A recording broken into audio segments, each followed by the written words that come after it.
Good morning, everyone. Welcome to Sunrise Daily. I'm Chamberlain Uso. It is a beautiful Friday morning. I am Kaido Kikelu. Again, bright days gone. Yeah, you could put that. I'm Amakede. Good morning and welcome. And it's a drizzly morning here in Abuja. Good morning, Maokwe Oku Yusuf. Well, about 7 hours ago, we moved into phase 3. In case you're wondering what that means. Well, apparently... It's not prepaid meters. Yeah, it's not prepaid meters. It's not the fuel price hike. Okay. It's the gradual easing of the lockdown. I can imagine people saying, what lockdown? Well, yes, we are still in some sort of lockdown. It's not life as it used to be, in case you have not noticed, because I was out yesterday and I was looking around, like, is this pre-COVID or during COVID? Because it looked like it was a pre-COVID era without people wearing face masks. In fact, I was feeling weird and odd amongst people wearing face masks, and they were looking at me like, why? But apparently we're still in a lockdown in some sense. We moved from phase 2 to phase 3. Now, what does phase 3 mean? It means that on one hand, the curfew has been, adjusted. It's now from 12 a.m. to 4 a.m. in the morning. It used to be from 10 p.m. And of course, those were measures put in place to help reduce the spread of COVID-19. But perhaps the big one is the fact that schools have been given the go-ahead to reopen fully.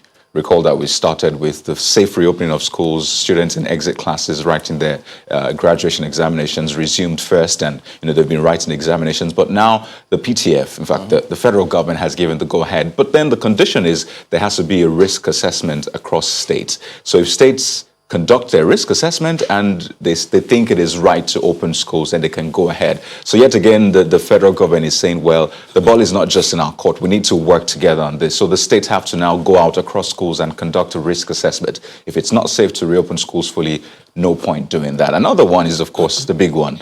A lot of people are looking forward to fly tomorrow, September the 5th.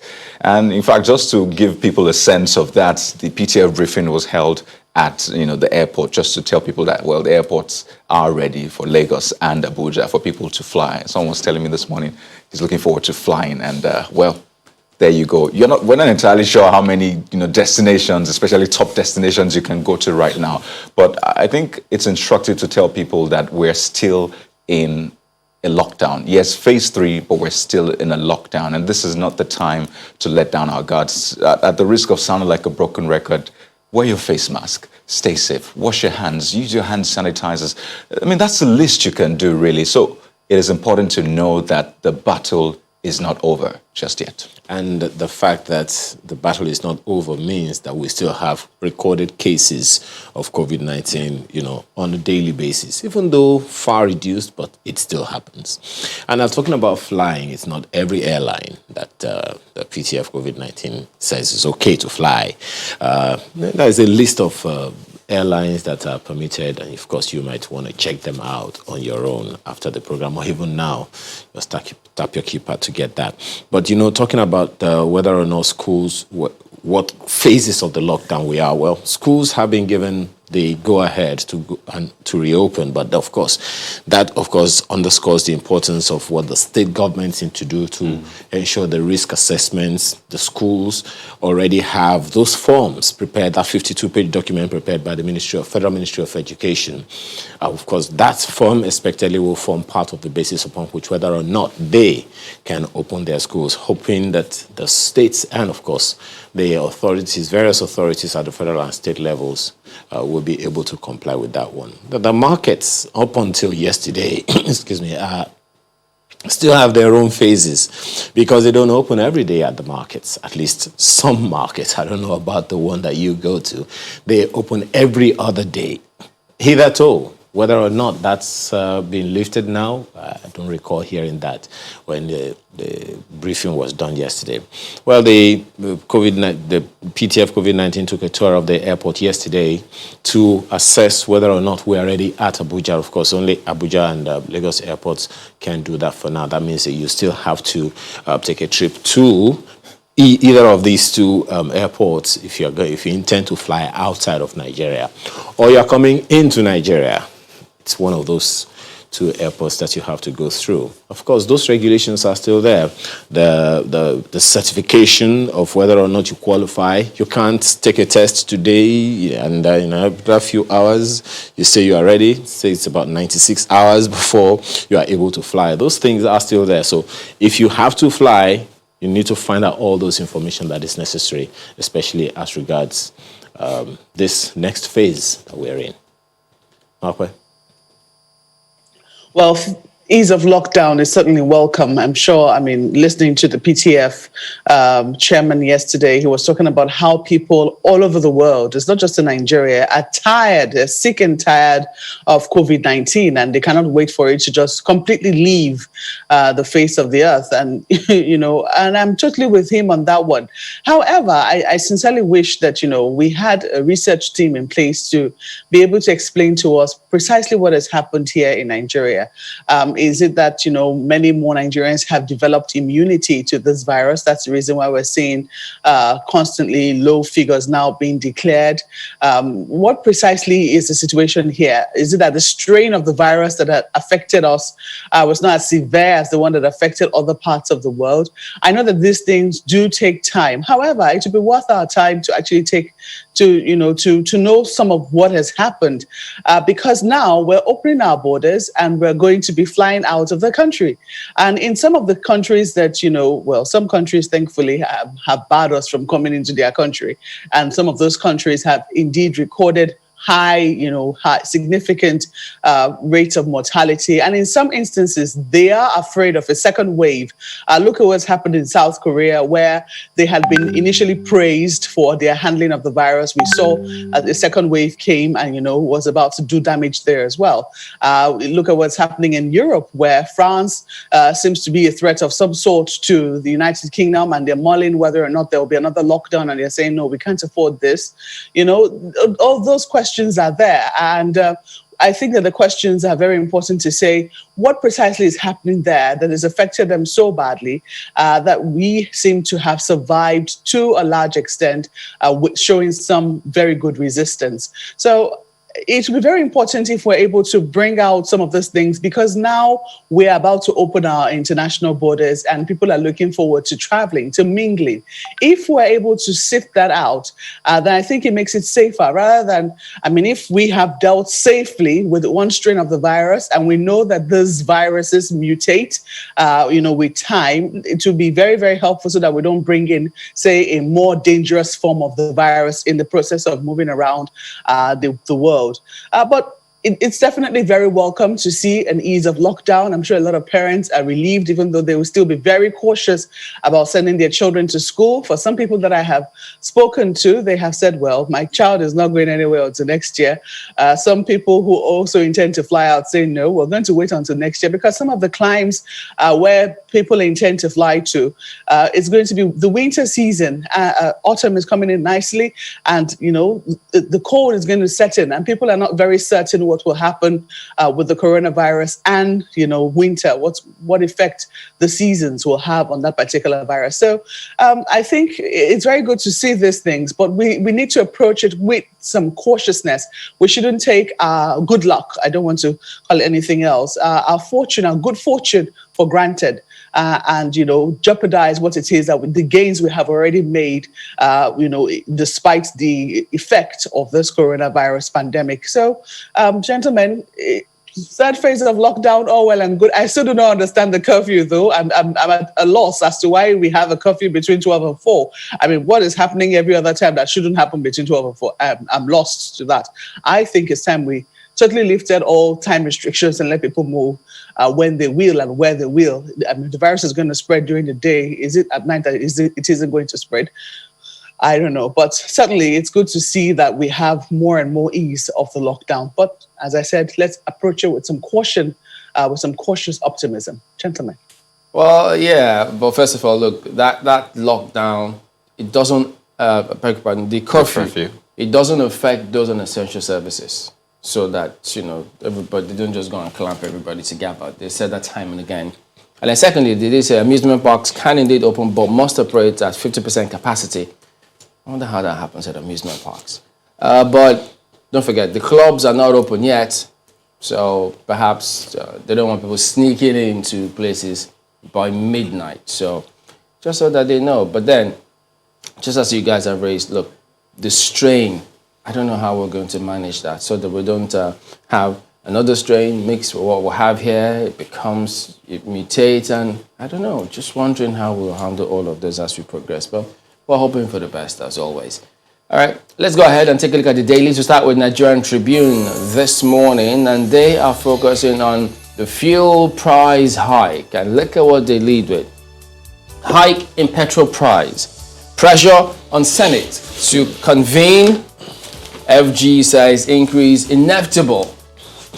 Motorists, commuters groan as marketers implement new pump price.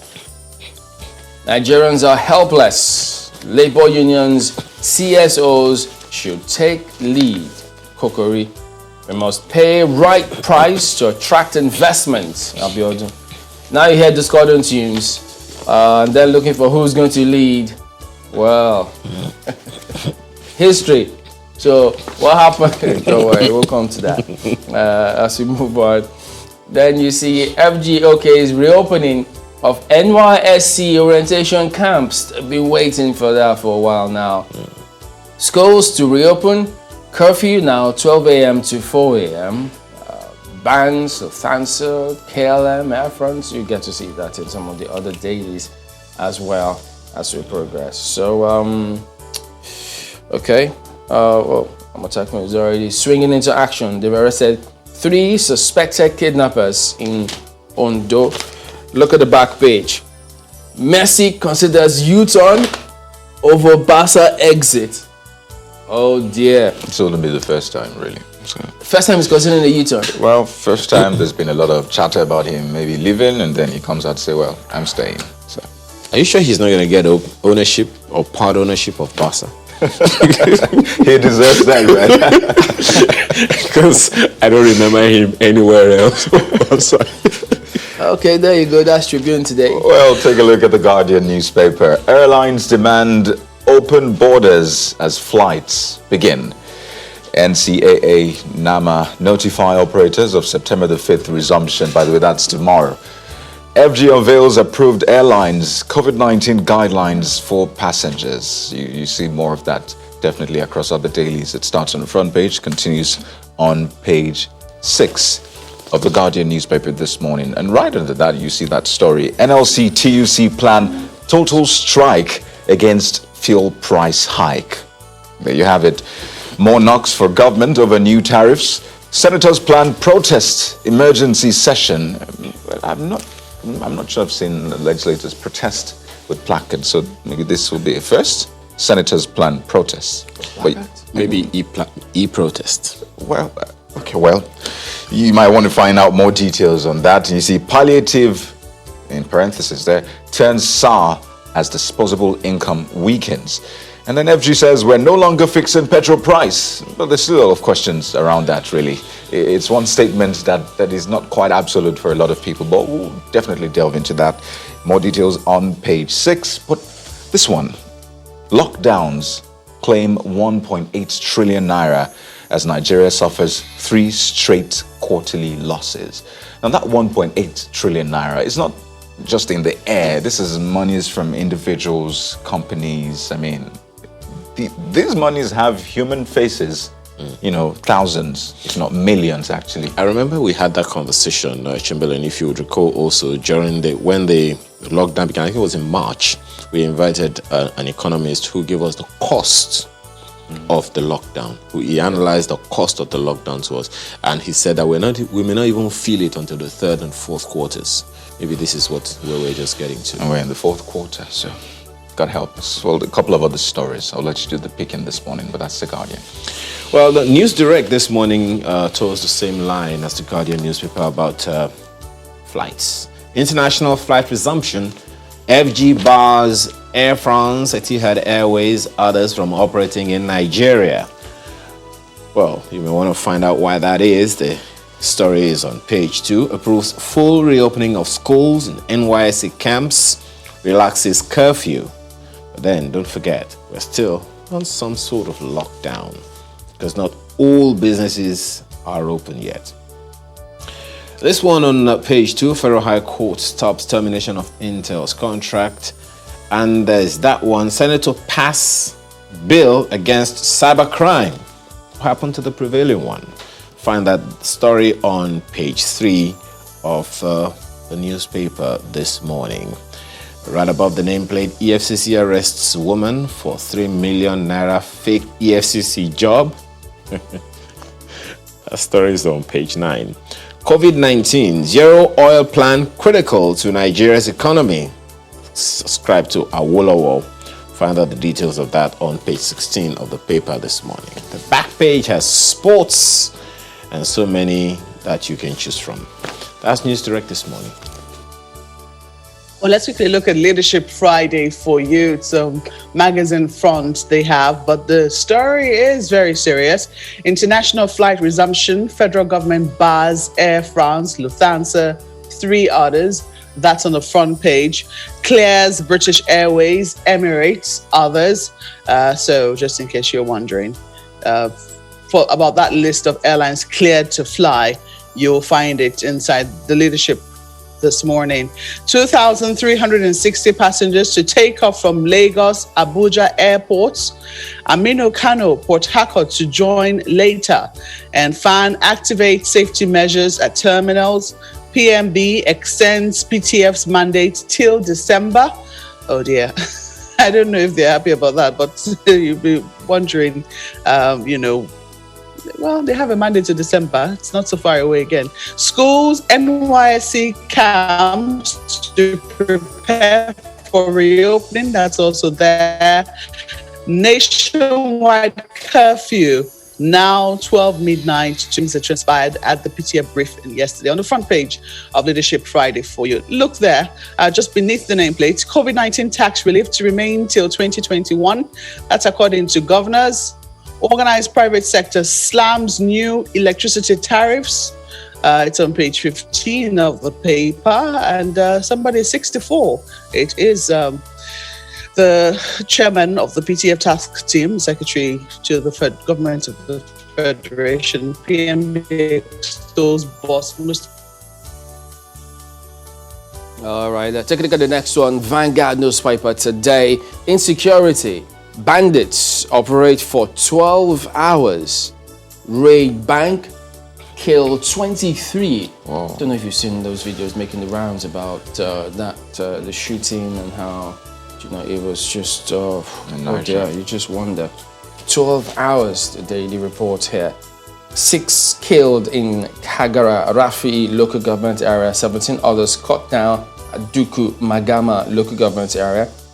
Commercial bank raided. Unspecified cash carted away. 6 bandits killed, says CP. Niger government sues for calm over attacks. Amoteku men arrest 3 kidnappers in Ondo. We've spent billions on security. El Rufai. 10 soldiers killed in Borno ambush.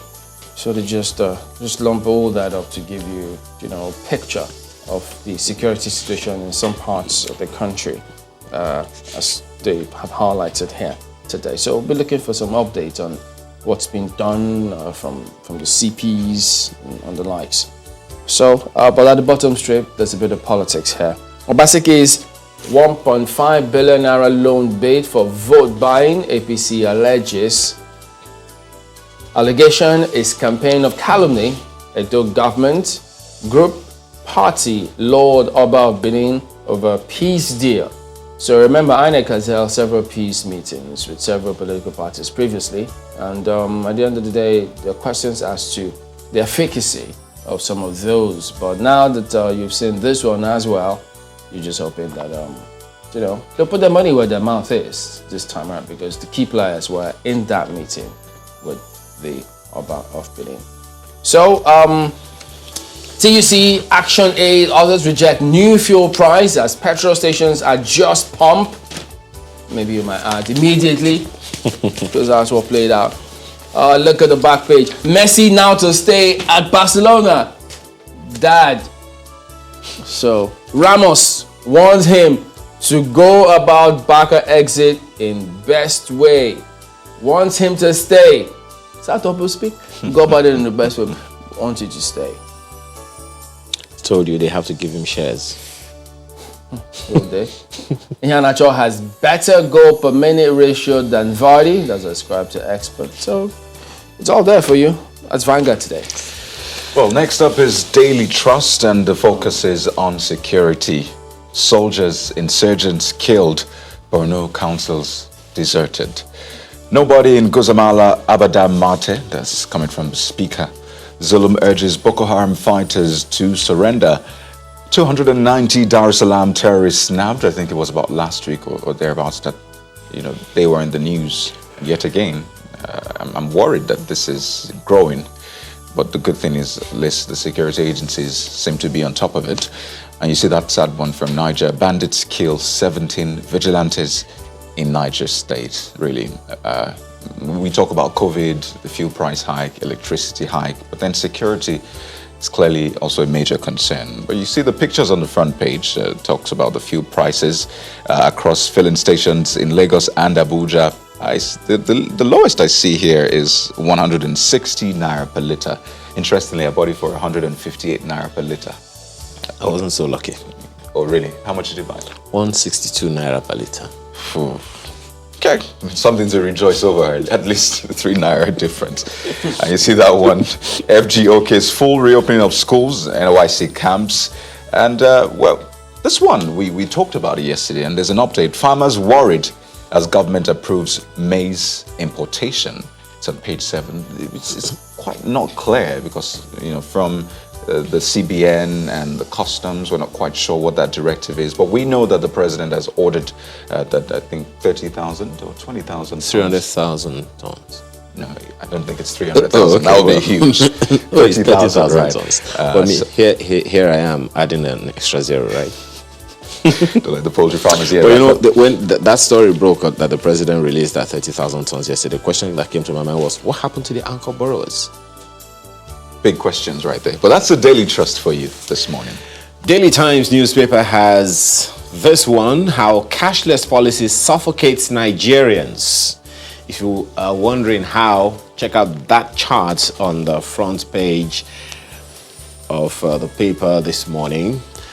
It has 10 different items that people are supposed to, people actually pay. Number 1 is 52 naira card maintenance fee, 52 naira electronic transfer fee, 4 naira OTP, that's one-time passcode transfer fee for your software, 4,000 naira hardware. I could go on and on, but it's right there on the front page of the Daily Times newspaper for you to also go and check. Plus, of course, stamp duty. And money, how Naira strengthens against dollar amid CBN interventions. That's on page 29 of the paper this morning. You want to find out how that is a thing. Page 29 of the paper has that one. On electricity, why FG should promote local production of electricity meters. Some wonder why we're not able to galvanize enough to be able to rely on what we import in Nigeria, what we produce in Nigeria, bigger partner, as far as meters are concerned, especially when the president has said that we needed to mop it all up. And trade, foreign trade, how Nigeria's foreign trade shrank to 6.24 trillion naira in Q2 by NBS. Stories on page 30. And the editorial is on Edo governorship election and the specter of violence. That's the Daily Times newspaper today.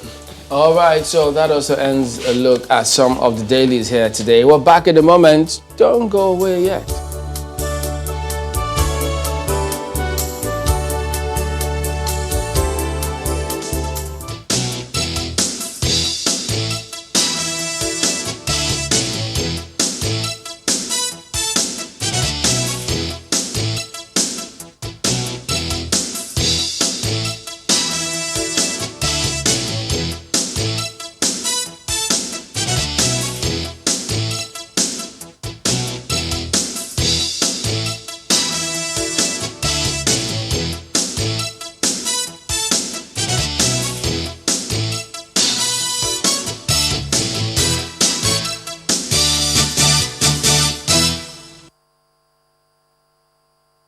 Less than 24 hours after a PPMC Ibadan depot internal memo advising on a new ex-depot price of 151 naira 56 kobo for premium motor spirit hit the headlines, the ripple effects are already all over the streets across the country.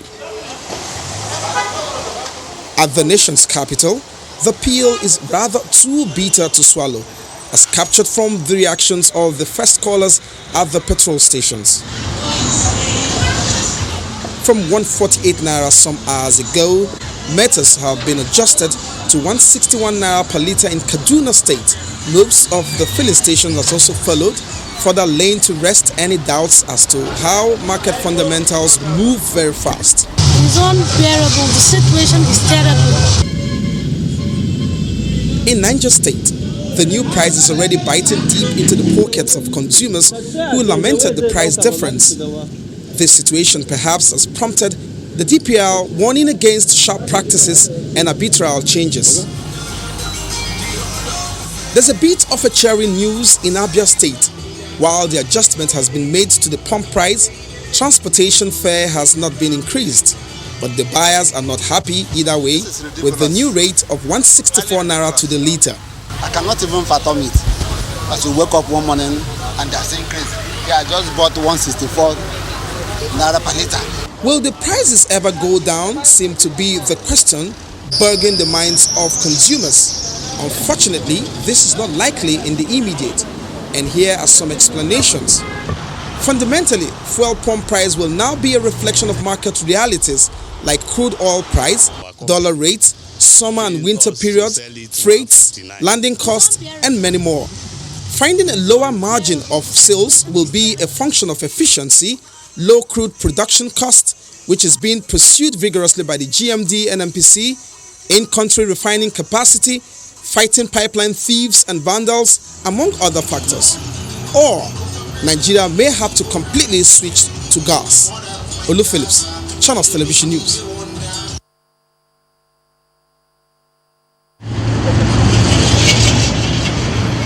The influx of motorists at a filling station on Lagos mainland does not change from what was obtainable before the increase in petrol pump price.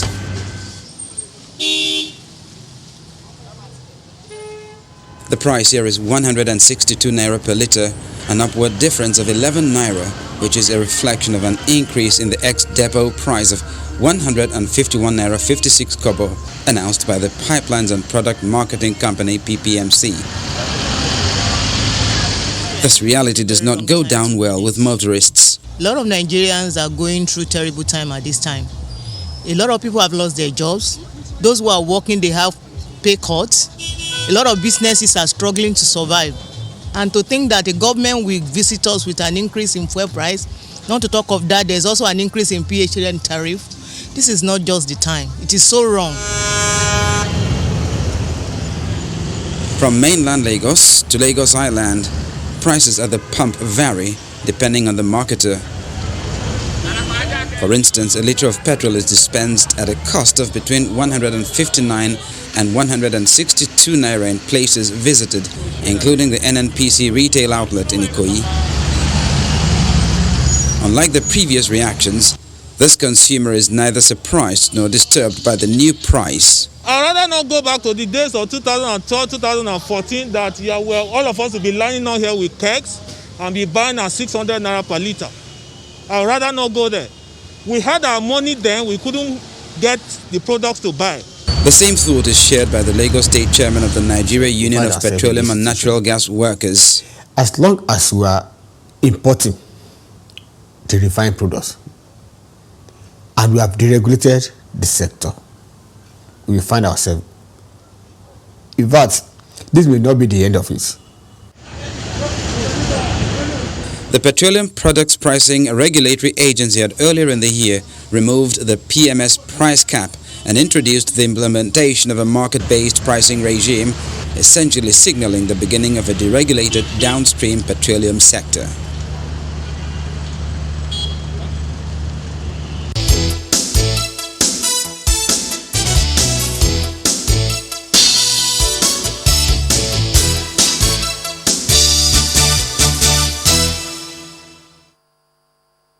All right, welcome back. Yes, we will go ahead and talk about this discussion, the controversy about the fuel subsidy removal. But before then, let's take you down memory lane and have a look at this first.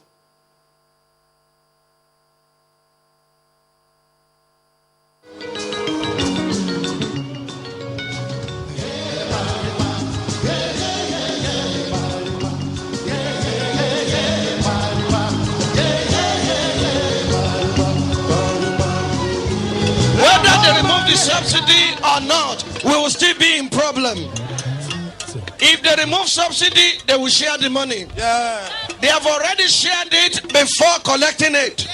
They say over 400 billion will go to Jonathan's government. Over 400 billion will go to state government. Over 200 billion will go to local government. They have already spent the money before they earn it. They are just fooling color day to come and supervise an empty collection. No force on earth can stop this revolution. The fact that I am here today with my children, with all these wonderful Nigerians, send the message to Abuja and wherever they are that the struggles for which we have been planning and working all these years have now taken off. Governor of the Central Bank, Sanusi, came to Lagos and said, if you don't remove fuel subsidy, Nigeria will collapse. This country is not going to collapse. Those who are going to collapse are those who are cheating the Nigerian people. When my father was fighting, I was 13 years old. I am 50 in 6 months. My son is 16. We still have no electricity. We still have no health care. People are poor. People are dying because of 10,000 naira in this country. Democracy is government of the people, for the people, by the people. Who are the people of Nigeria? If we have democracy, you must listen to the voice of the people. The government of our country has decided to impoverish us. We have decided to say no. The pump price of petroleum must revert to 65 naira.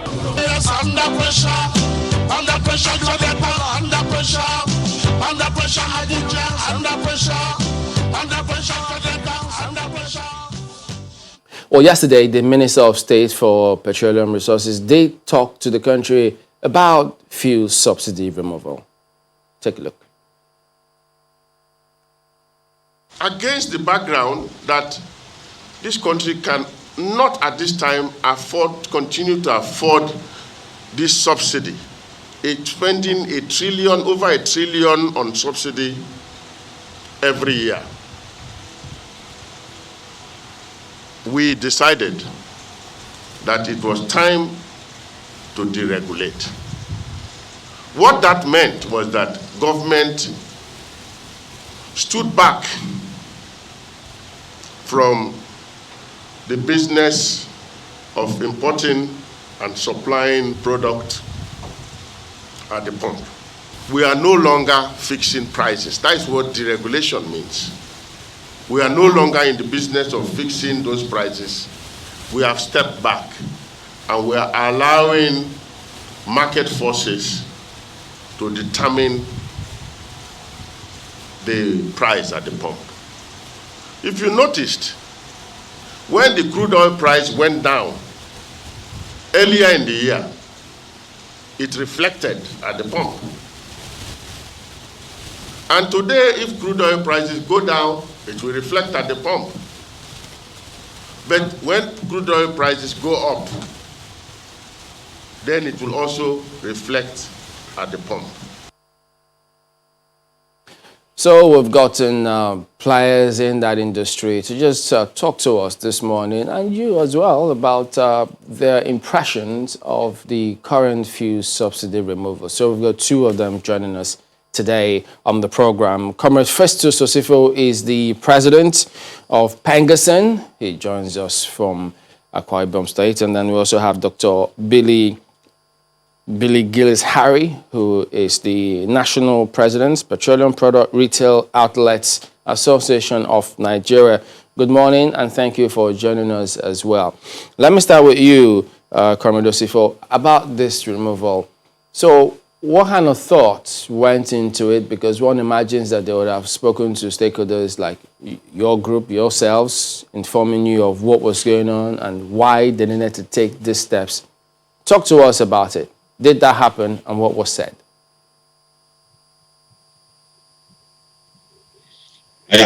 Good morning, Chamberlain. Good morning, Nigerians.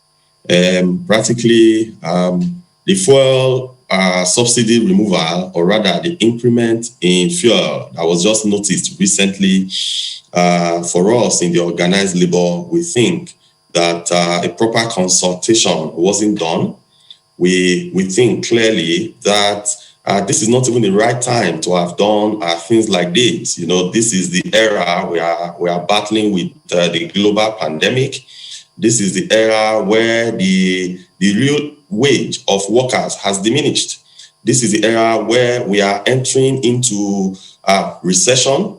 This is an era where in other parts of the world, the citizens have been supported with different levels of palliative. So I think completely that this is not the best time to have done this. And again, if you look at what are the drivers of a pump price, the driver of a pump price basically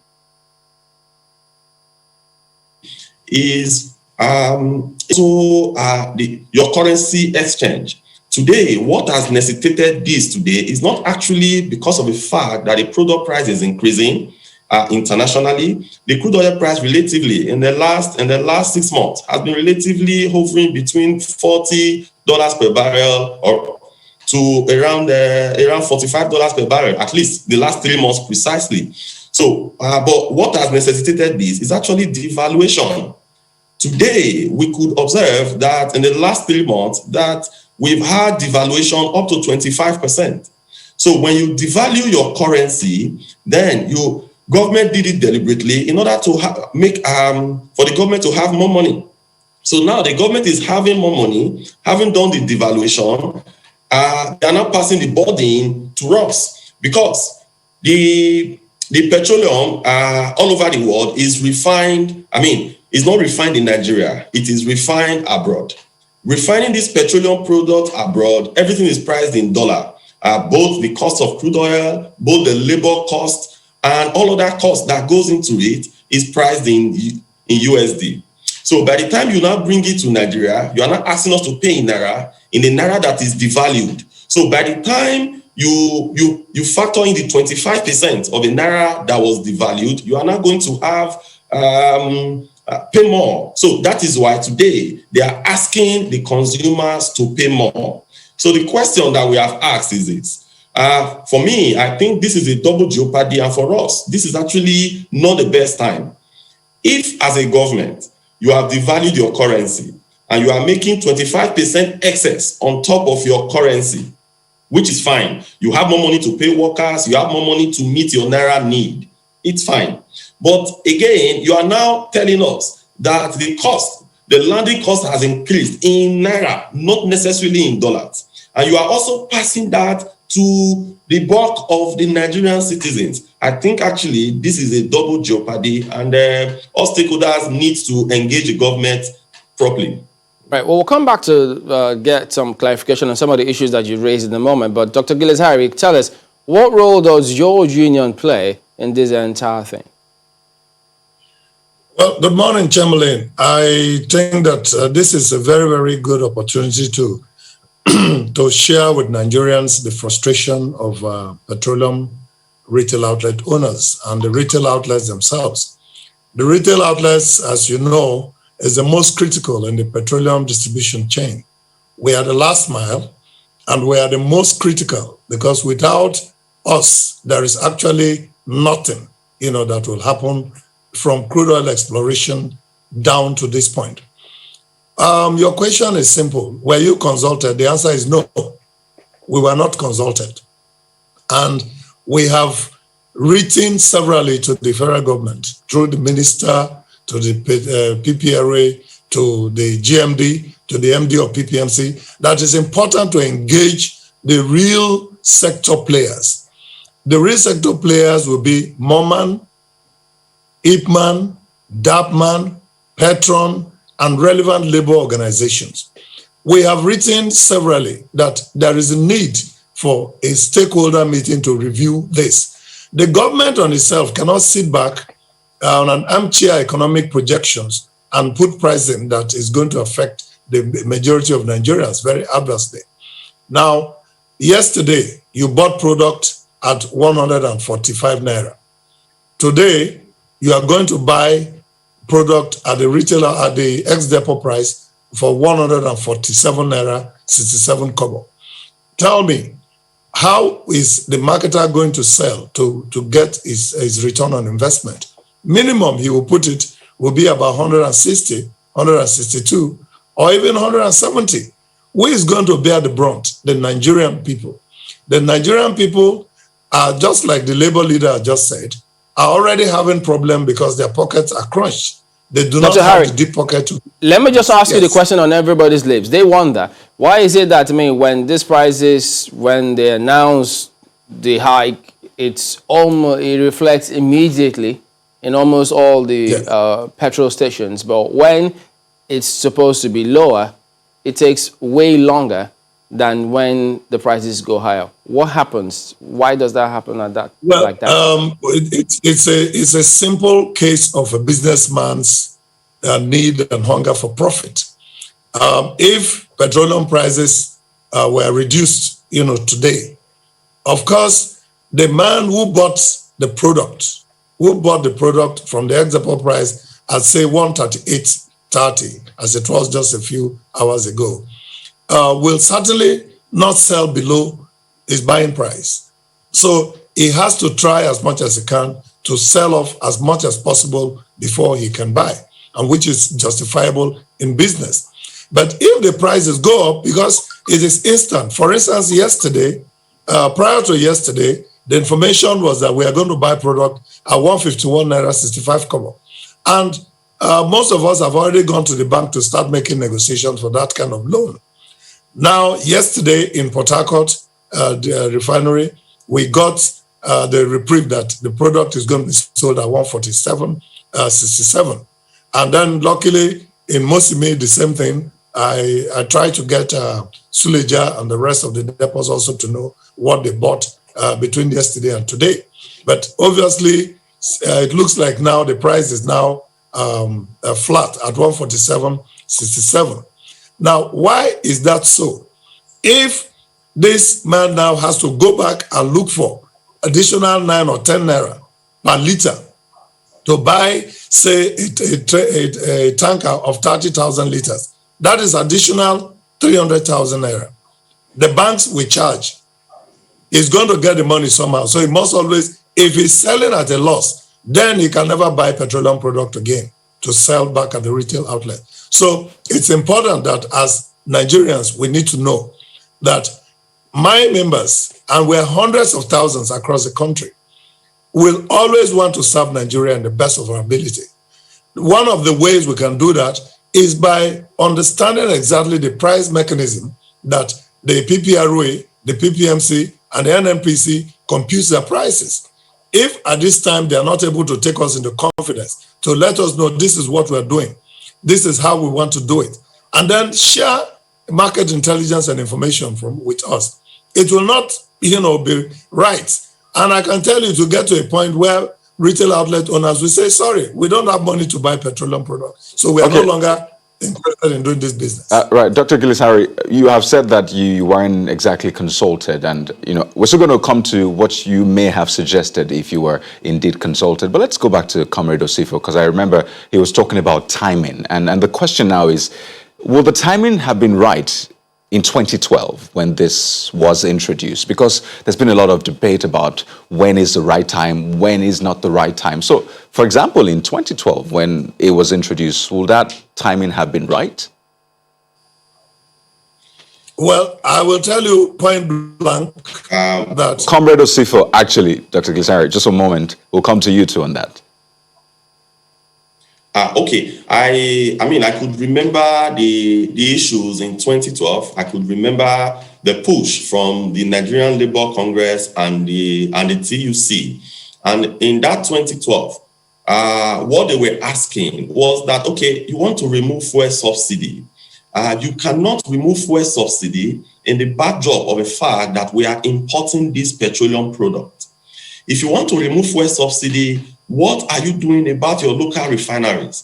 Because it is a fundamental question.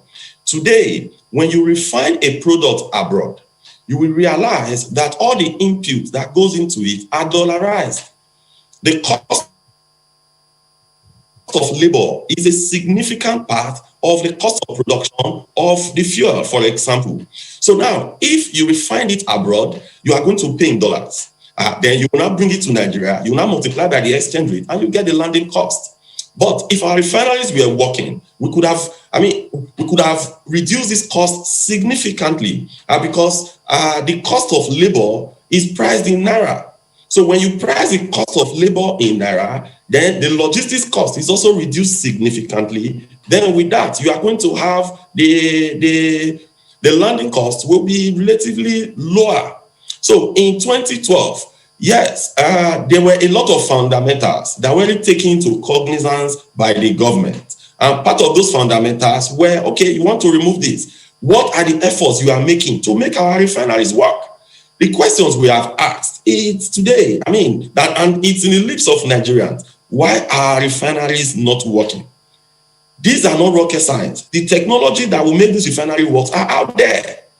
The Port Harcourt refinery, Kaduna refinery, as well as the Warri refineries, these refineries, those equipment, they are relatively still okay. When we sold Element Petrochemical at the time to Indorama Group, they said Element Petrochemical is dead. But few months later, Element Petrochemical started producing. Just a moment.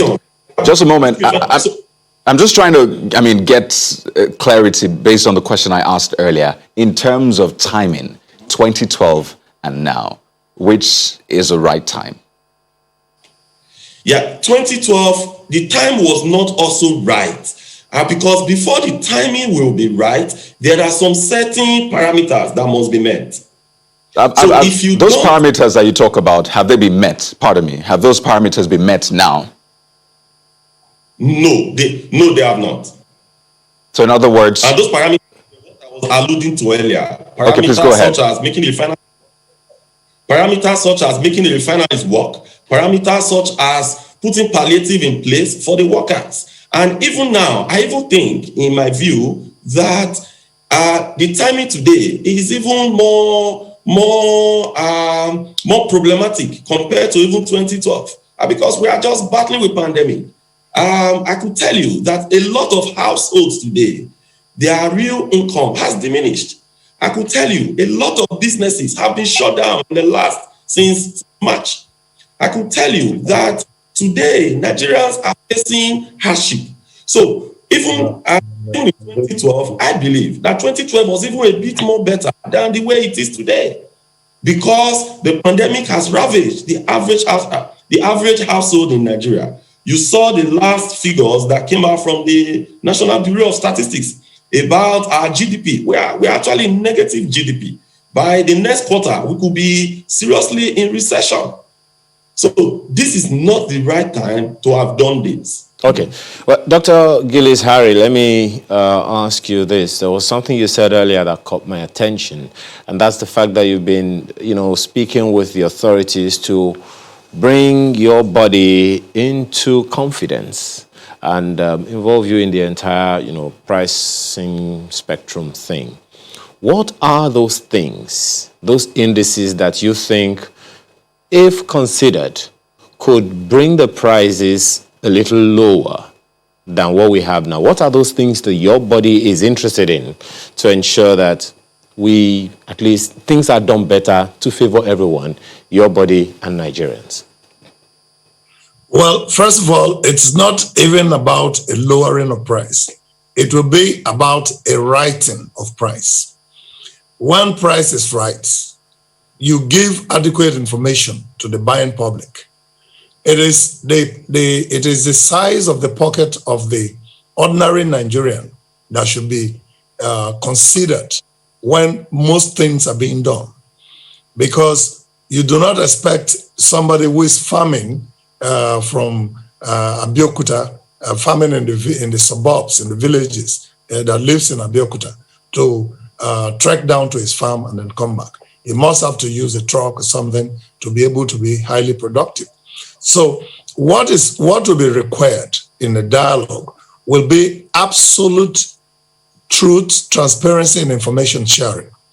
Mosifo has already said most of the points that are needed to be said, because when you import petroleum product and you are not refining here in your own country, and you have all the labor inputs and all of that dollarized, by the time you get to Nigeria and you say you want to remove subsidy and you want to sell at a price that should be able to put the business working, you certainly will be tempted to sell at a price that is higher than what the ordinary Nigerians can afford.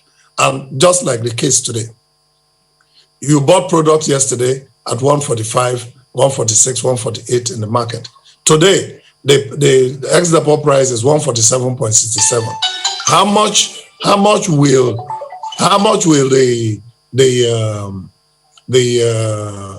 retail outlet sell? They must fix a minimum price projection of, say, 10 to 11 or 12 naira to be able to be in business, because the more money you loan from the bank, the higher the interest rate. So what we will expect to see in such a dialogue will be, what are the parameters that were deployed in computing what the prices should be in a particular segment? And we should not be changing prices every month. It is not good for business. It does not allow for good planning. So we need to be certain, what exactly are we doing? You heard the Honorable Minister say that they are removing their hands from importation and they want the market forces to determine the price. Those are some of the key elements that the stakeholder meeting should be able to discuss. Harry, at the moment, isn't it the market forces that are determining the price now? Because that's what that's the impression they give us. Well, it's not the market forces. I beg to disagree. And in my view, a price for an ex-depot price was fixed. It was fixed yesterday. We had a letter written to some of our members at 151.65 only 3 days ago. And just yesterday, they now changed the price again to 147.67. So tell me, who discussed that? Was it the market forces that determined that? Who are the market forces? I, as the national president, I represent over 200 and something retail outlets in this country. Ipman is there, that's representing marketers. Moman is there, representing major marketers. Dapman is there, representing the depot marketers. Which of us made inputs into this new pricing of 147.67? The answer is that there was not. I don't think any one of us was. Those are the things that we need to determine. Because for instance, Petron, sorry, let me just finish. If Petron was in that meeting, we will tell them, look at our trading sheet. Look at the expenses that are incurred up to the T. We will be able to let them know what it costs to run a filling station overhead per month and what it should take. What is it that the station should do? DPR today has a very specific standard of how all retail outlets should be. And our members endeavor to meet those standards. All right, Dr. Just give us a moment. We'll come back and let both of you give us your concluding thoughts. Please stay with us.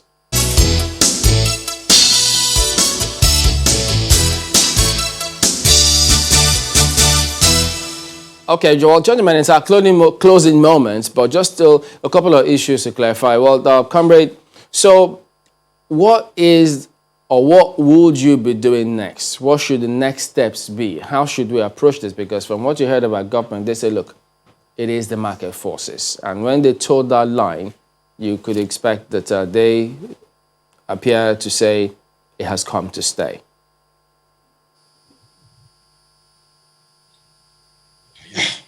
For me and for us in Pengassan, we think that in the next few days, we'll be working closely with our umbrella body, the Trade Union Congress, to effectively engage the government. Because what is even happening today is not actually subsidy removal. When you remove subsidy totally, then the price you could buy petroleum product in Lagos may be a bit different from the price you could buy in Calabar. Yes, I understand the need for stabilization and equalization of the prices. But we think that in the next few days, we'll be engaging the government, we'll be engaging all stakeholders. Let us come to the table.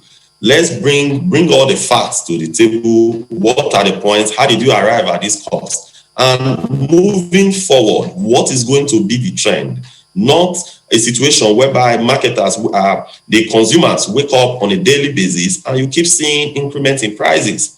So the fundamental question that we must ask is that when you devalue your currency, are you going to pass the burden to the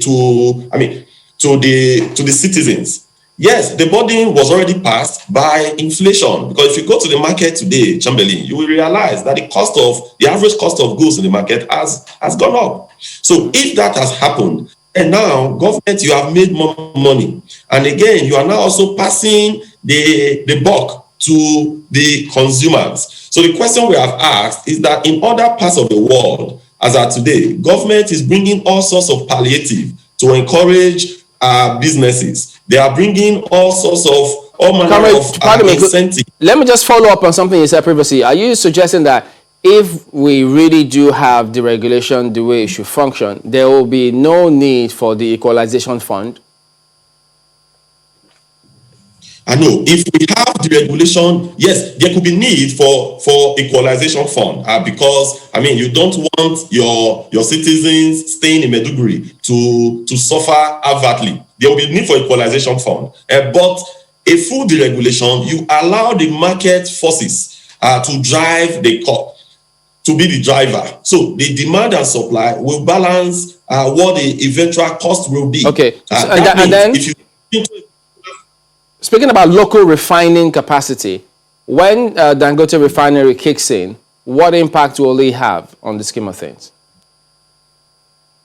Yes, we expect that when Dangote refinery kicks in, we are going to have, because of the fact that part of the cost drivers of the Dangote refinery is going to be in Naira, then we're actually expecting the pump price to reduce. But government should not just fold its arm. The organized labor should not just fold their arm and wait for Dangote refinery to come in. What is happening to our existing refineries? Those questions must be asked and solutions must be proffered. If you say that we are not in a regulated economy, if you say that we still have subsidy in some shade, in what phase then are we, given that on the one hand, the Minister of State for Petroleum says, this is where we are now, market forces are determining things, and you're saying that's not what we have now. So in what phase are we, especially given the fact that it's the PPMC that made this announcement and not PPPRA, which is supposed to determine, or at least regulate for us, suggest the price at which people should be buying at the fuel station. So at what point, what stage do you think we are? Okay, if you go to the market, for example, to buy a tomato, so you see a particular lady selling a tomato could sell a basket of tomato for you at 2,000 Naira. Then the next person could tell you that, okay, the tomato is about 100 and say 1,900. Then the next one could sell for 1,800. So you can now, there will be bargain between the buyer and the seller. So that is market forces.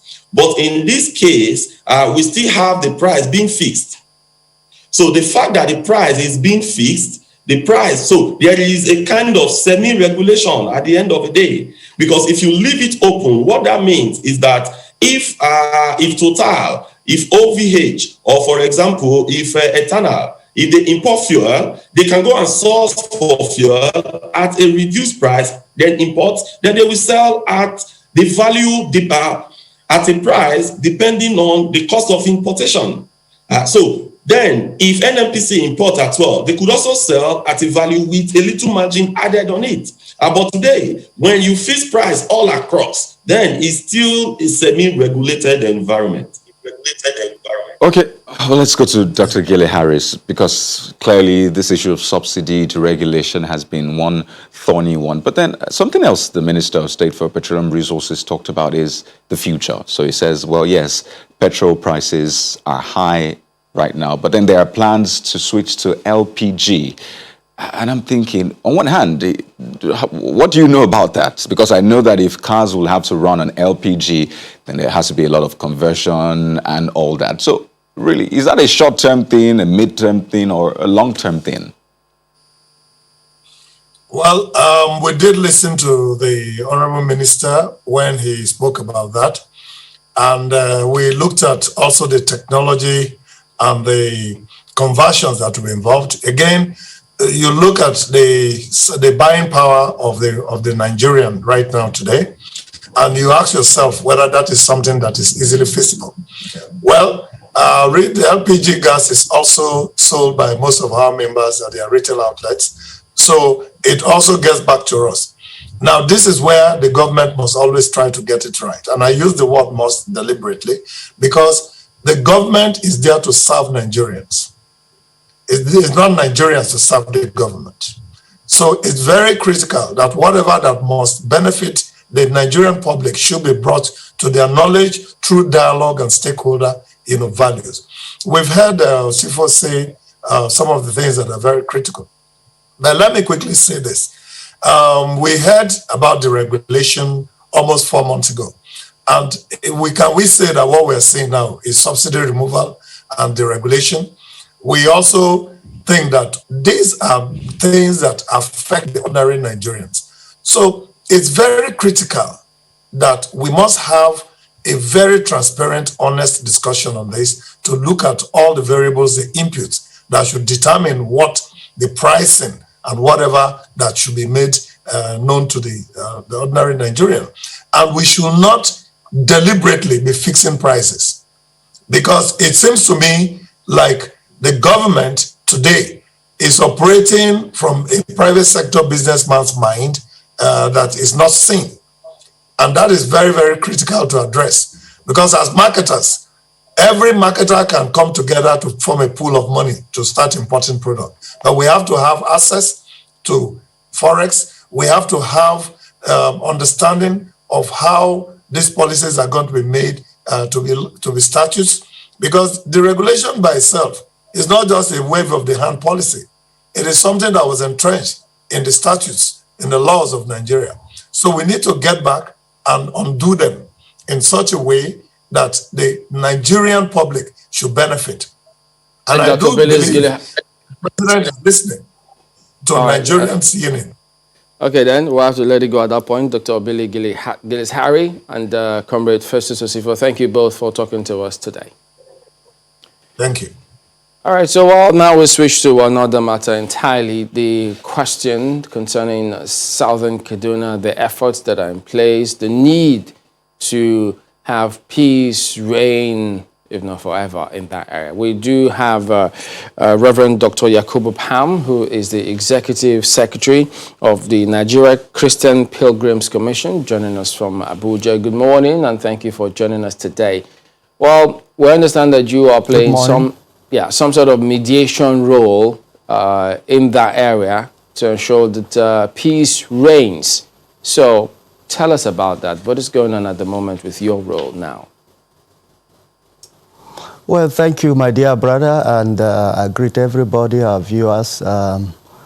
Just like you have said, I'm playing the role of mediation at the Southern Kaduna. Every good, loving Nigeria will not sit down and watch what is happening at Southern Kaduna. And as a religious leader and also a peace lover, I took a trip and I met with the governor of Kaduna, and I told him I feel the people of Southern Kaduna need to have a space to discuss these issues so that they will point out the roadmap for peace through dialogue. And he accepted, and I went into the mediation. The first step is to plead with the pressure groups that they should stop the killing The killing were the major issues, because without stopping the killing, we will not have an environment to sit down as a family and discuss. So there are two factors that are there. The first is the internal issues and the bitterness among themselves there in southern Kaduna. And the second one is the bandits who comes from outside and make a provoking killing. They kill to provoke the people into various thoughts in their hearts. Just to think that, well, it is our enemies again, our neighbors here who have done it, and pick up again the killings among themselves. So we have gone around to plead with the various groups, tell them, please, we need to stop the killings. And there's an agreement. They said, yes, we need to stop now, the killing. What is happening? And by the special grace of God. Sorry, well, what will happen to that train of thought when that happens? Because that could happen. They could agree amongst themselves to be peaceful, and then an external scenario occurs, and then it could be misconstrued. So what kind of consideration are you giving to that in case it happens? Well, in searching for peace, it takes a longer time. We know that all avenues will be used. What we understand is that a lot of information is on ground.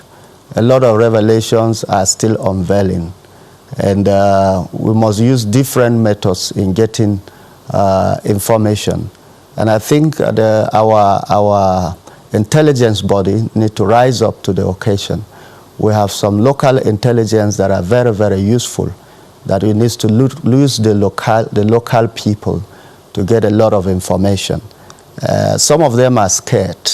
If they begin to tell you some of the roots of those people who are coming to do such things, you need to promise them their safety. So that is on one other side. And we are doing our best over there. By the special grace of God, the killings are already getting low. I don't think it's coming up as it was before. But we are believing God that it will be sustained this way, because the dialogue is going to come up by next week, possibly on the 8th, which is Tuesday. And all the aggrieved party, everybody have agreed to be there. The elders, the younger ones, and women, and religious leaders and traditional rulers. They will be sitting down to discuss issues generated by themselves, not from anybody outside. We will be there only to moderate, to make sure that we bring out the facts and discuss them and see whether we can have agreement on some of them. And I know that some of them, it's hardly for both parties to agree, but we'll be able to see how we can put them together. Right, now, speaking of this dialogue that is meant to take place in the coming days, you've mentioned, warring communities or pressure groups within communities, that they will be represented. But, another factor you mentioned bandits, third parties. And the question is, will there be dialogue with them also? No, we know that the Southern Kaduna issue has been an issue that has been a long time issue. And certain things need to be discussed. Certain things need to be put right among themselves.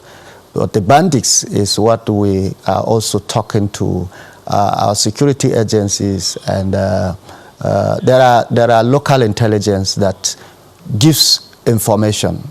And I believe that those information are very useful. Those information will be used to trace some of them. And I believe that some of them are already sensing that these informations are already on the table of some of the agencies of the security to make sure that they deal with them.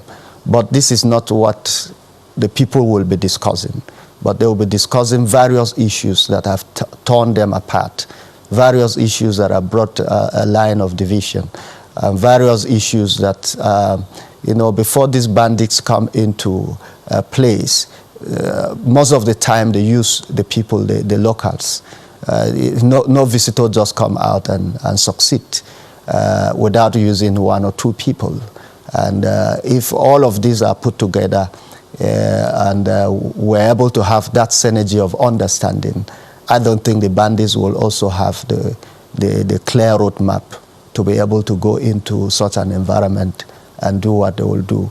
But all of this is not going to happen by magic, maybe overnight. No. In search for peace, there must be a period to endure and to face. Sometimes you're going forward, they bring you backwards more. Yeah, you know, and then you keep persuading. The search for this peace, the search for this peace has taken quite some time. We've had lots of dialogues, peace pacts. I think the recent one was between the Atiap, Hausa and Fulani communities, and there was a peace pact that was signed, a communique issued right after that. And, well, it seems to be holding up so far. And I'm wondering, so how will this coming dialogue, how will it fit into that? Is this different from that, or is this an update to that? And what is different about this, really? Well, this is in search for peace. All hands are needed, and efforts from different parts are all needed. The most important thing is to harmonize them all. We just like I said, we have a holistic approach to this. We started with the approach that I call top-bottom, meeting the chief executive, the governor, and also have an agreement, a mutual agreement, which he agreed and said, yes, go into this, and whatever the people agreed, I will implement it. And after we finished that from the governor, we now went to every pressure group, every group that means a lot to Southern Kaduna. We went to the elders, Sokapo, the Christian Association of Nigeria, the JNI, the traditional rulers, the youth, the women, and the religious leaders on both sides, the Mayeti Allah, and a lot has been done in the past few weeks to make sure that we meet all of this group, because we must get a consensus that yes, let's meet. And all of the group have agreed that yes, let's meet together. And representatives are going to be there. We're expecting to have between 120 to 150 people, and it's going to be a 3 days program, and more of it is discussions. They will get into the room to discuss a lot, and the issues will be iron one after another. It's not just about photo show, writing agreement to say yes, we have agreed to live in peace, but those issues must be put into discussions that at the end of the day will be taken to the governor. Those ones that the governor, the chief executive needs to execute should be shown. Those roles that need to be executed by the traditional rulers, they will all be there. Those roles that need to be taken by the religious leaders, it needs to be there. So each party will know their role in the conclusions of the discussions of the people. So, but we appreciate all other peace negotiations that have been there. This is just to harmonize all and move together. Just like I said, you can't look down on any other effort of peace when it comes in terms of peace. All of it has to be part and parcel so that we all move together. Well, it will be very interesting to see how all those issues are brought out, Reverend, because you would remember in 2015 March, there was that meeting where the Kafanchan Peace Declaration was made, and it was as a result of the issues that had been coming up between the farmers and the grazers. There were a lot of commitments made, a lot of issues raised, and a lot of responsibilities given to the federal government and the state government in Kaduna. How far-reaching those have been, of course, we are seeing the results with this resurgence again. So it'll be interesting to see how those issues are brought up. But then after that one, there is this one. It would seem then that there are underlying issues that have not been raised. Consequently, the unrest or the insecurity issues change their natures from time to time. How do we ensure that this peace move that you are making, in addition to the House of Kaduna family that the governor also set up, how do we ensure that this nails the coffin on insecurity in southern Kaduna? Well, like I said, all hands are needed on deck. Both the past and the present, we will all put things together. The most important thing when we take different approaches, and then we also take different steps.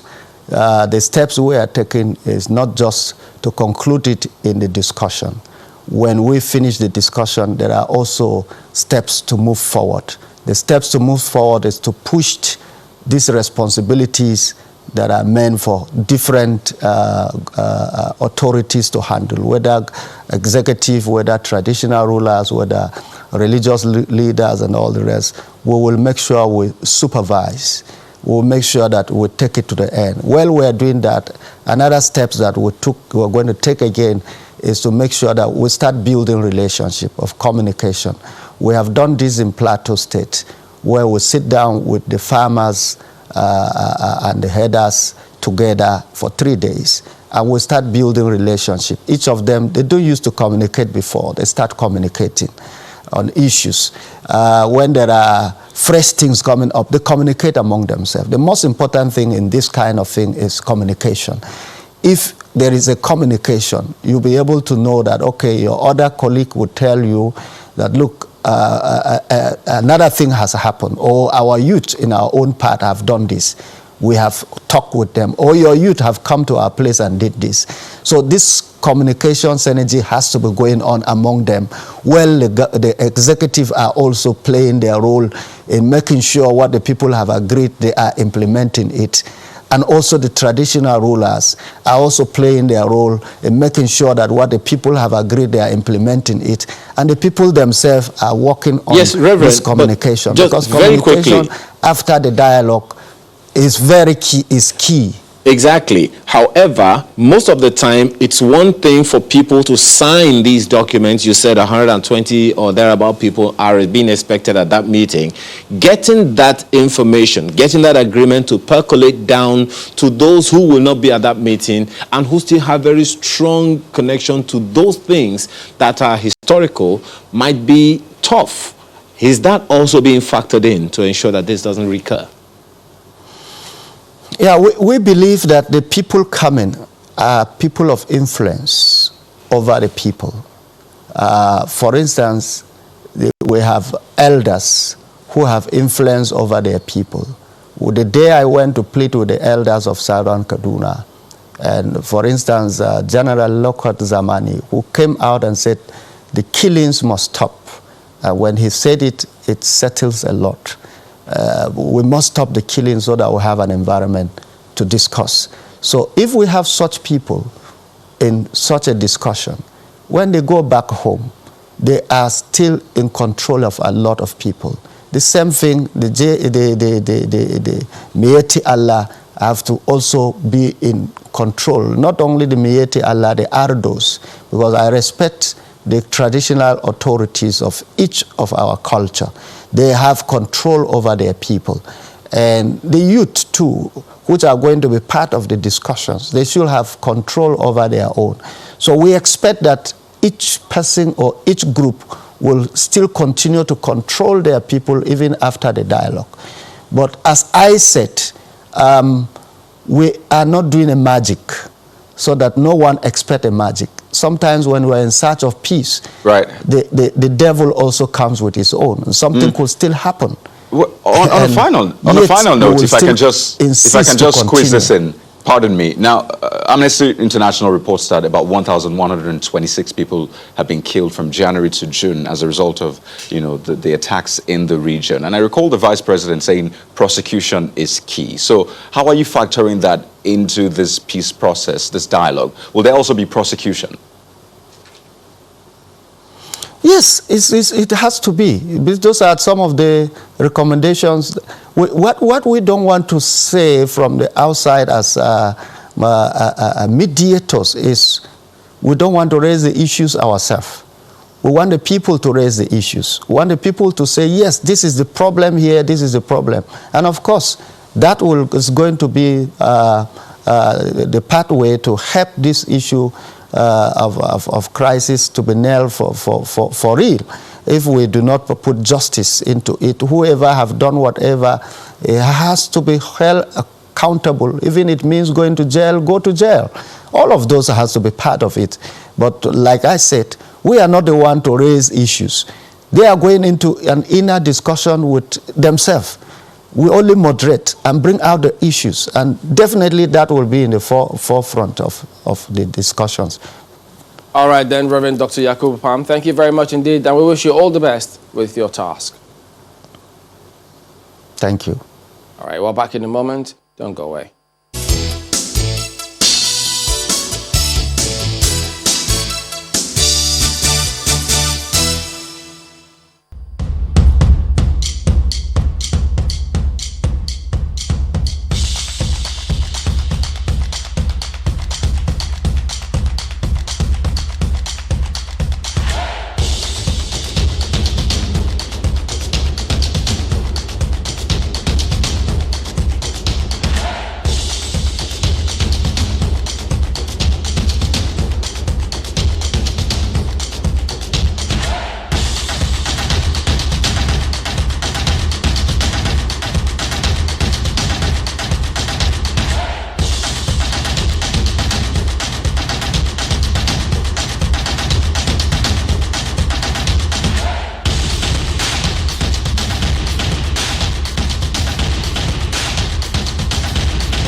Right now, we want to take the response to the president's response to the issues raised about maize importation of to poultry farmers. We have the DG, Poultry Farmers Association of Nigeria, Onalo Akwa. Thank you so much for joining us this morning. Well, you've seen that tweet by the president, which is him saying, look, we can't import now, but this is what we have. And then we're also hearing all kinds of things, whether there's going to be importation or no importation. Where do you stand? Thank you. Good morning. Go ahead, please. Hello, good morning. Yes, go ahead. We can hear you. Yeah. Thank you so much for this opportunity to clarify some issues about maize vis-a-vis the poultry industry in Nigeria.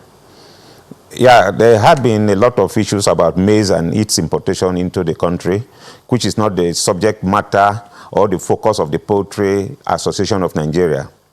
The focus of the Poultry Association of Nigeria has been the scarcity and near absence of maize for use in the poultry industry. And that is what brought about the whole issue. Maize has been the principal raw material used in the production of poultry. Maize constitutes almost 70% of the cost of poultry production. And in the first quarter of this year, we discovered that, especially from May, June, we discovered that there was no sufficient maize for use in the poultry industry. So we decided to look at it vis-a-vis cost. Maize was selling around April, May, between 85 and 90,000 naira per metric ton. But it will surprise you to note that today, maize is being sold at 170,000 per metric ton. In some places, you cannot even get them. So we cried to the government that, look, this is the situation of the poultry industry. We've been able to stabilize the poultry industry in the last 15, 20 years. And within a short period of time, the gain so far recorded was being eroded. Investments were going down. And we said, look, since there was no maize, sufficient maize, and the price was skyrocketing, government, please, can you release some quantity of maize from the National Reserve for us so that it will be able to sustain the industry till the advent of the new harvest in November, December? And then the government said, oh, well, they had little resources little quantity of maize in their reserve, and then they will see what they could do. And then we told them, between the period of what you could do, can you give us an ample opportunity to bring in the poultry industry requirement of maize between June and December? Based on this, we wrote to the Minister of Agriculture. We also wrote to Mr. President. Within the period, it came up that maize was placed on the import prohibition list. And they said, well, we people could not import maize for reasons best known to all of us. I want to place it straight that the Poultry Association of Nigeria has never been in support of the importation of maize into this country, because all of us are farmers. The hurdle of even importation is a lot of trouble. But in the absence of no maize and the little one available, their prices was above ceiling. Then we now say they should give us the ample opportunity to bring in the requirement for 6-7 months, so that by the time the new maize comes in and then the poultry industry could make use of them, then we will now go into the patronage of the local maize. And the government says no. But we're also very surprised that some of our members got, just in the last few days, in the last 10 days, we saw a lot of approvals flying all over the social media, that some certain quantity of maize has been granted to some of our members. And now, those maize are being sold to our members. We are not against it. But our intention of writing that approval should be given to the association was for us to bring in maize. Since the association is a non-governmental organizations, we are not there for profit. We will be able to bring it at the cost, at the landing cost, and then we'll be able to sell to farmers at no interest, at no profit at all. And then that will be able to. But today, the maize that is being brought in is going between 150 and 160 and 170. So we are not against it.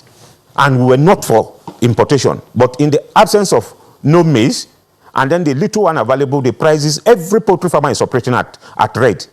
All their numbers are at red. Nobody is making profit. And the moment everything is shut down, a lot of people lose their investment. And then the protagonist of importation will now say, okay, fine, local poultry producer cannot produce for this country, let's start bringing in products. And that is what we've been fighting against.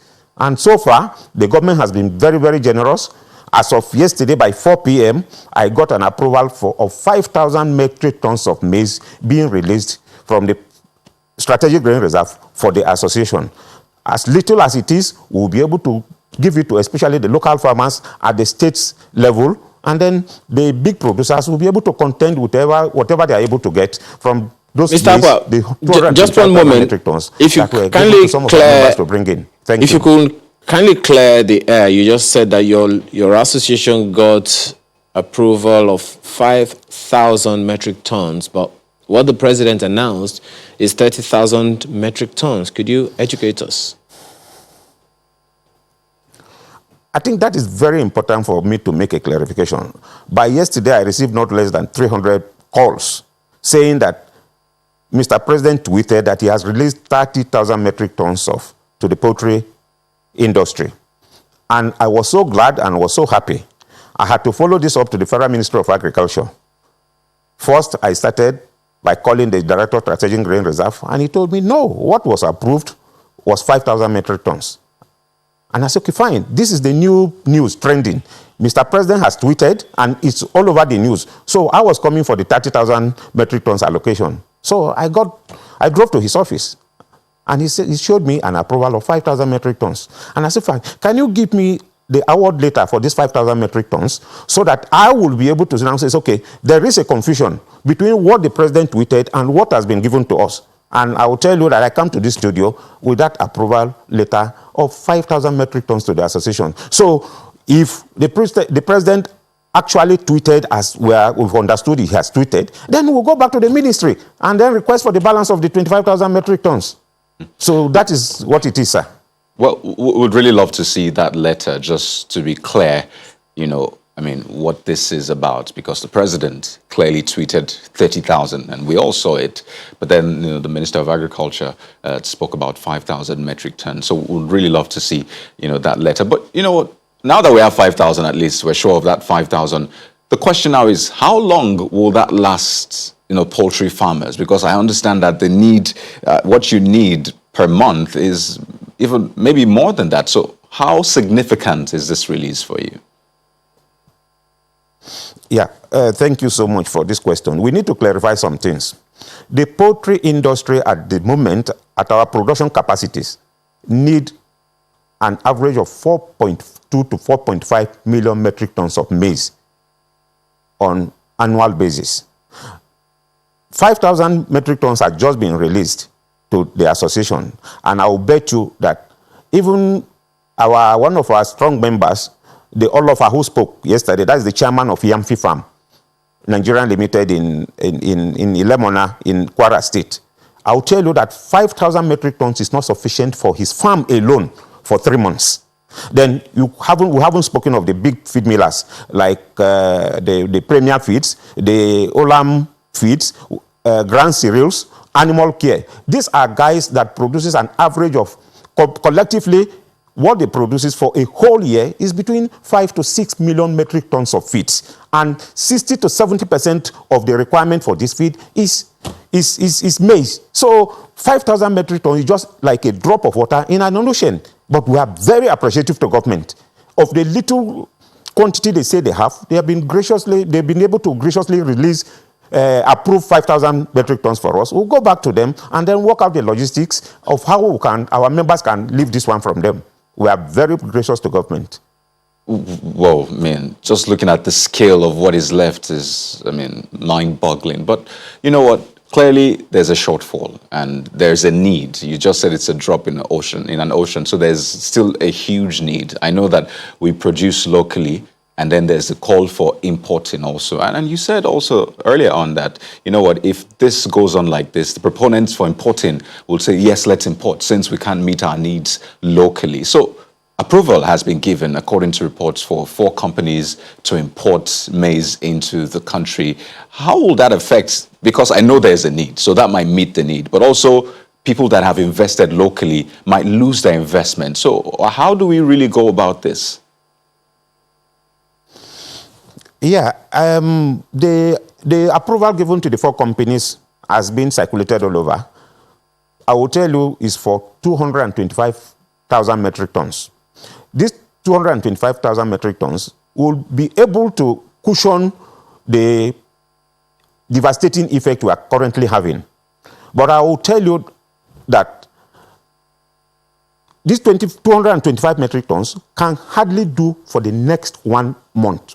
But still, that is still okay. We are happy that this has been able to come in to assuage the suffering of the masses. Now, in the last 8 weeks, the prices of feed has tripled from 2,000 metric tons to 3,000 metric tons per bag. The prices of feed is going to as much as 4,500 metric tons of 4,000 to 5,000 metric naira per a 25 kilogram bag.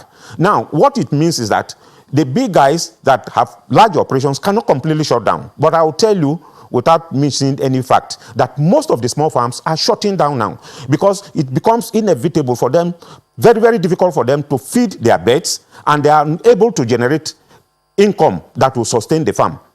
Because of the level of income of most of Nigerians, egg to them is luxury. And we cannot arbitrarily increase the price of egg. You cannot arbitrarily increase the price of chicken per kilo. So we are in trouble. Most of the farms, even the big ones that are producing at loss. So that is the cry. And I also say this. I'm also a farmer. A lot of us are farmers. Nobody is interested in importing maize. In the last 3-4 years, the price of maize or supply has been very, very stable. But all of a sudden, we don't know what happened. There was no maize. Well, at the moment, available, the price was on top. What we see, just a minute, what we see from read from that notice from the CBN is that they wanted to control importation and encourage local production. That's why they allowed those 4 at the moment. But you say that is grossly insufficient. Even the 5,000 or the 30,000 tweeted by the president, 5,000 release, also grossly inadequate. So It's either the CBN doesn't have the appropriate information or there's something missing. So tell us, from your perspective, being the practitioner there, how much should the CBN allow for importation if they really want to encourage local production? Yeah, thank you so much, my brother. What we expected, like the letter we wrote to the Minister of Agriculture, we followed it up with a letter to Mr. President. And what we did as administrators of this industry was to copy all the necessary agencies of government, including the Central Bank of Nigeria. Now, if the Central Bank had that responsibility of approving or not approving importation, what we expected of them was to call us to a dialogue. We are very good partners. We work together. But nobody was invited. There was not even a single courtesy of replying to our letter.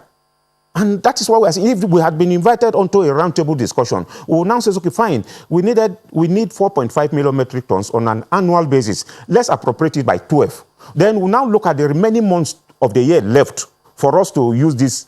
Then we'll now be able to tell them, we want to give approval to 3, 4, 5 companies. We are free. Give it to them since they are our members. But this is the quantity we needed. And then we wouldn't have been what we are in now. Well, there is this saying in Africa that before the corn came, chickens fed on something. So in the challenge that we have now, 4-point-something million metric tons, there's definitely a gap that cannot be filled, even with all the importation that, we are talking about. So is there any way that your association and those in the industry can think of some alternatives to chicken? You have said 70% of what your birds feed on is corn. But are there alternatives? What are the alternatives that you think those in the industry can consider? Yeah, thank you so much. We are talking of energy. The energy source, the basic energy source for poultry feed is maize. It is either maize or it is guinea corn. Neither of these prices is affordable at the moment. Then researchers and then nutritionists are also working on alternative energy sources.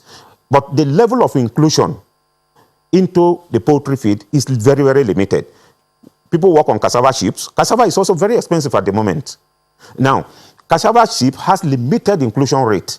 Now, if you are going to also use guinea corn also has limited inclusion rate. Even the price of guinea corn, sorghum, today is also on the rise. So what we are trying, some years back, we resorted to using what we call feed-grade wheat.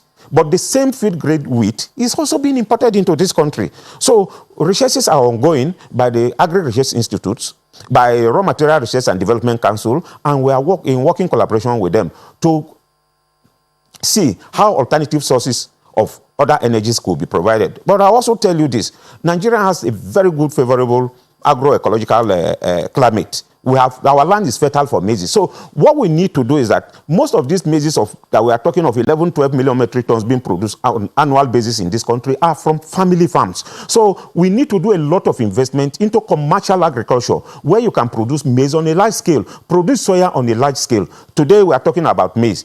Now a lot of people now must have gone into the farming of maize this season. By next year, we might be contending with soya. So we need to sit down, have a developmental program, give target time to ourselves. Poultry industry want to produce this.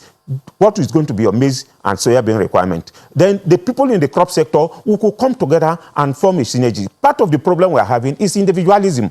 Okay. Some people are doing their own, other people are doing their own. We have common objective. And common objective means that we must come together to plan and meet our targets. Okay, let's see if we can do this, Mr. Akbar. Imagine you have a blank check, addressed to maybe the CBN, the Ministry of Agriculture, Mr. President, because you've talked about some of these plans. Some of them are mid-term plans, long-term plans, but clearly there is a need now, and you need to meet those needs. So how much of grains, how much of maize would you say you need right now in the coming days for the coming months up to maybe December or when the harvest is ready?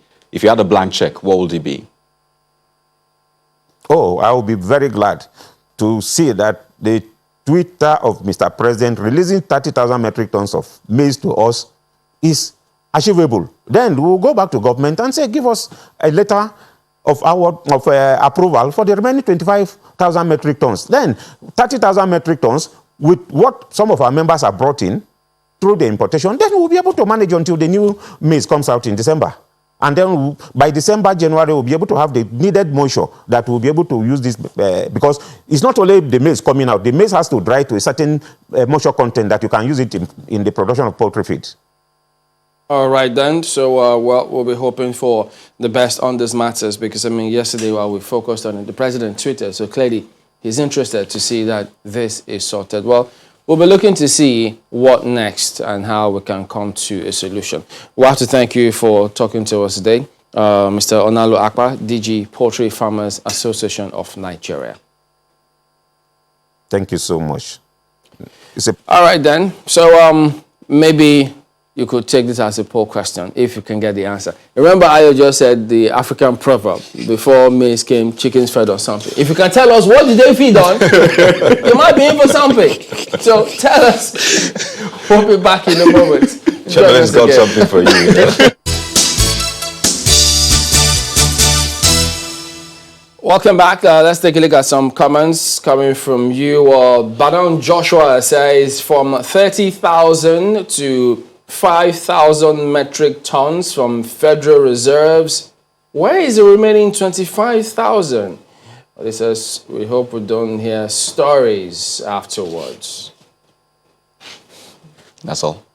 Okay, this next one from Caxton JP saying, good morning. The government cannot afford subsidies as revenue is low and expenditure high.